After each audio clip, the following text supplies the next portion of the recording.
So I'm just going to walk us through the node. We're going to go into the guts of it so that you can actually see, because that is what TRUF.NETWORK is. And then you could see what it is, and then we can go from there. All right. So this is an instance that is running the node, our latest node, version 2. And this is a virtual instance, but of course, someone could run a node on their local machine, whatever. All that is on this particular instance is just the node. So first, we're going to just check out the status of the node. So what you could see is that it's got the chain ID, which is TRUF.NETWORK v2 at version 1. This is the ID of my node, which is basically my public key here. And then you see here where it says sync, and that is all about where we are in terms of the block. The current block that we are on is 87435.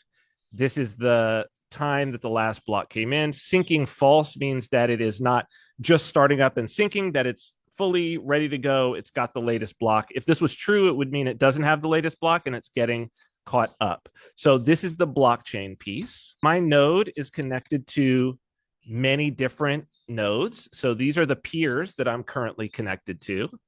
Okay, it tells me their remote address and their local address, but it's the remote address that matters. And whether or not they are doing allowing inbound communication from me. So we're communicating back and forth, and what we're attempting to do between each other is to sync our databases. Okay, so that's everything that TRUF.NETWORK is a database. All of us, the goal is that we would all of us node peers. So these are all separate nodes, okay?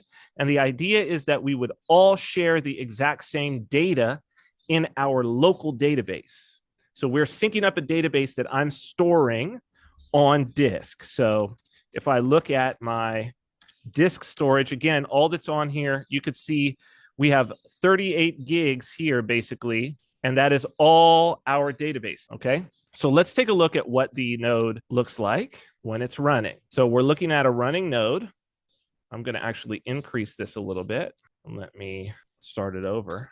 Okay, and so you could see up here, it got a block, okay? So you see executed blocks. So now it has a new block height. These blocks come in every couple of minutes. They'll come in every second if they're not empty, but otherwise it's like on a minute by minute basis. And you can also see that it is connecting and disconnecting from new peers, other nodes, trying to connect, not connecting. Sometimes it'll find them, and it's passing along to the other ones a directory, and it's building up a directory of where the peers are.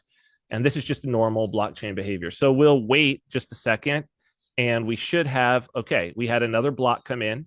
So we're pushing the blocks between one another. Now, the important thing that you could see here is number of transactions in this block that I just got, there's 0. So the block is really just a block of transactions. That's what it's supposed to be. And let's take a look. The database is very simple. So this is all that it is. So this is it. This is the first thing that a node is doing. The node is just connecting to other nodes, and that it's trying to make sure that my database and the database of all of those other nodes are the same. And it does that by, we all have the same blockchain. We all have the same blocks. A block comes in, there's transactions in the block. We look at that, and this transaction says, put this data into the database, put this data into the database. So we all have the same state. So you see, another block just came in. So this is all that it's doing, is it's just getting blocks. Right now, there's no transactions in the block. So this network isn't adding any new data, except it's just adding data about the blocks themselves. Okay, so let's take a look at what TRUF.NETWORK is. It is just a database, okay? And if we want to see what the database is, this is basically it. It's a SQL database, which is the structured query language, SQL, which most people, especially if they're developers, have used, but even some non-technical, non-developer people are familiar with. And it's just got these different tables. The most important table is this table, primitive events. Okay, this is where the data goes in, and I will show you here what the importance of that primitive events. And so let's just take a look. I'm just going to select everything. So that's all the different columns from primitive events. I'm going to get the most, first let's look at what the different columns are. So I can do D primitive events. So it has these different columns: stream ID, data provider, event time value, created at, and TRUFlation created at. That's it. It's just that in a row, that data. So now what I'm going to do, we are going to order these by created at, which will be a block. Select all from primitive events. Order by, so this is going to sort it.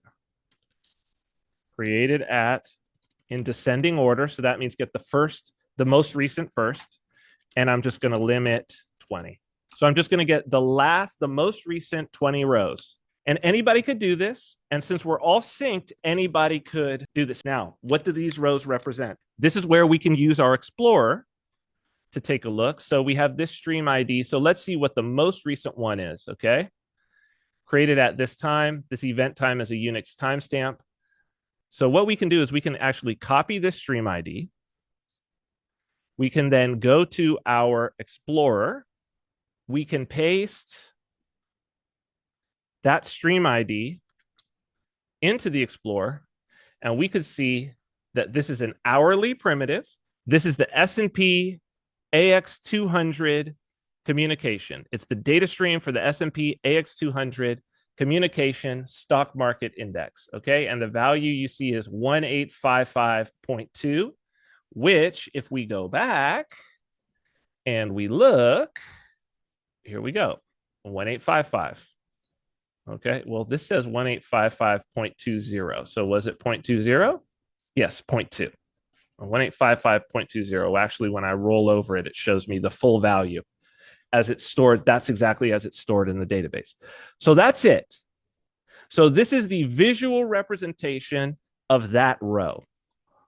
Okay, I can go and I can look and I can see, well, what was the one before that?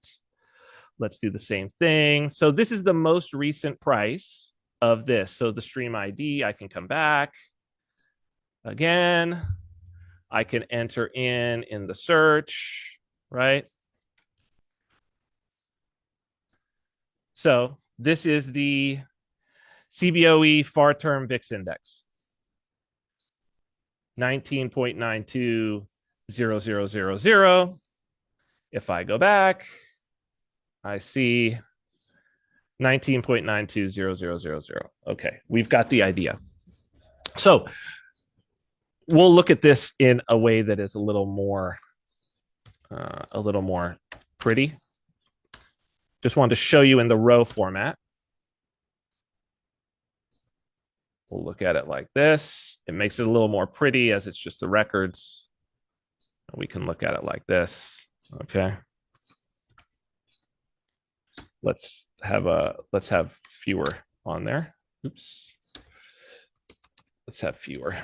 Let's just do a limit of 2. Oops. Sorry. Limit order by created at this.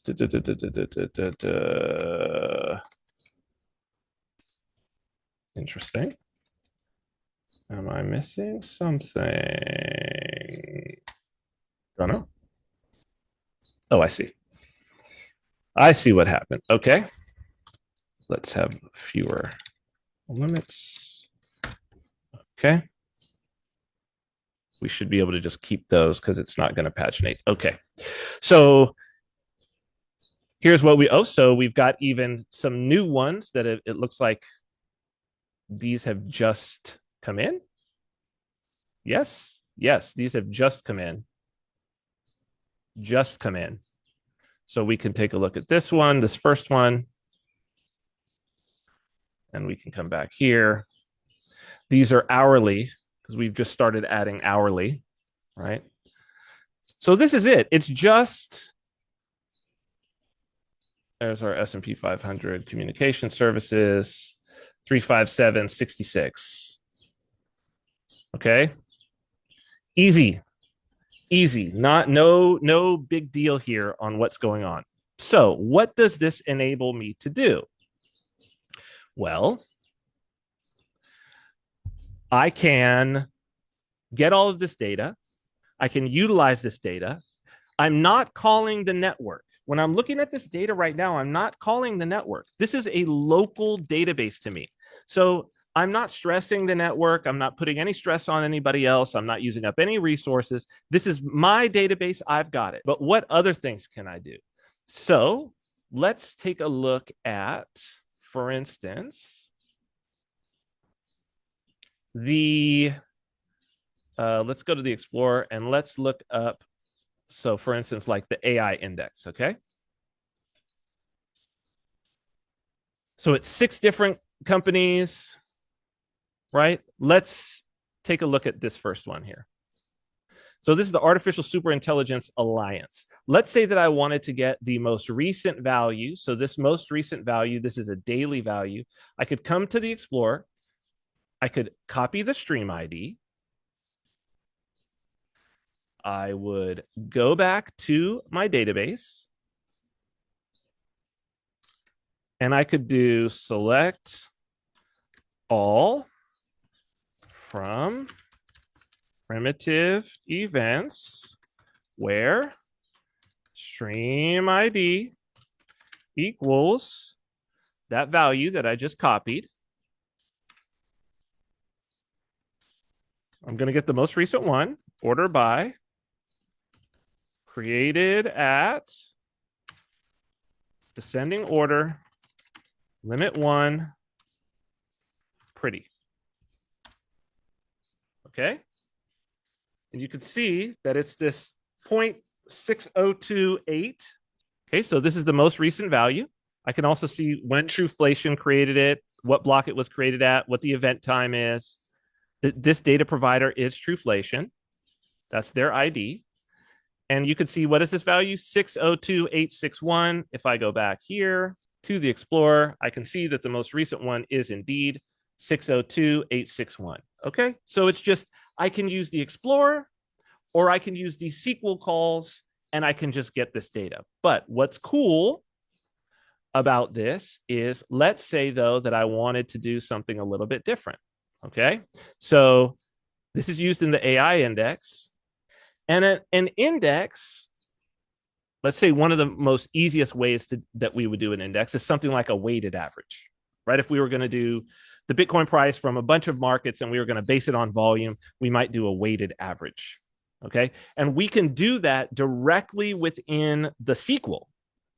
So that's what's cool. So, but let's just say that if we just wanted to do like the artificial intelligence index here and BitTensor as these two, right? We see these 2 different stream IDs.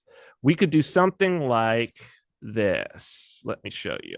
So first we could find those 2. And we could just grab, let's say, their most recent ones. So these are the most recent ones. We can see that this is the AI one, and then this is BitTensor. So that 311 value, let's go back to BitTensor. Let's dig into it. And we could see that it should be that, yep, 311. Okay. So if we want to get a weighted average, we'll just do a simple one between the 2 of these and we'll just give it some random weights, right? We can get much more complex, but let's just keep it simple. We could do something in this actual SQL. Now, mind you, any node could do this and they would get the same response because they have the exact same database. That's the important part about this. This is basically a weighted average where I'm going to select the weighted average. I'm going to get the event time. I'm going to have that on there to see which one of them has the most recent event time. And I've got a weight of 50 on the first one and a weight of 30 on the second one. And I can just run that. And I'm going to get back this right here. This is the weighted average. So this is an index. I just made an index. Okay. And it's that's it. I have a database. I can run SQL calls. The SQL calls can have all kinds of calculations inside of them that enable me to get all kinds of different weighted averages or indexes or do whatever I want. I can do all kinds of calculations inside the SQL, all kinds of mathematics, but the important part is, and what's cool about this, is that this then becomes a standardized call that anyone can make that will return this weighted average, which is basically its Oracle data. Someone can request that our validator, one of our nodes, the system node, runs this and returns back a digital signature along with this saying, this is the value. And that can be used in a smart contract as a trusted source, an uber trusted source. So the idea is anyone can contribute these primitive events. Okay, so these are our primitive events that anyone can contribute. And then anytime so for instance, you see this stream ID and this stream ID are being used to create this index. These stream IDs have a data provider associated with them, okay? And that data provider, that's an address of that data provider. So if somebody calls our validator, a node calls our validator and says, hey, give me a certified copy of what this value is. So give me a certified copy of this record. It can do that. It charges for it. And then the data provider of this and the data provider of this get paid, right? We looked at this. Okay, so in this case, it's utilizing these two rows, and you see both of these rows have data providers. So this is the Truflation data provider, I believe, and they will get paid. We can go and we can look and see what data provider that is by going to our, going to our Explorer. Where is it? Here. And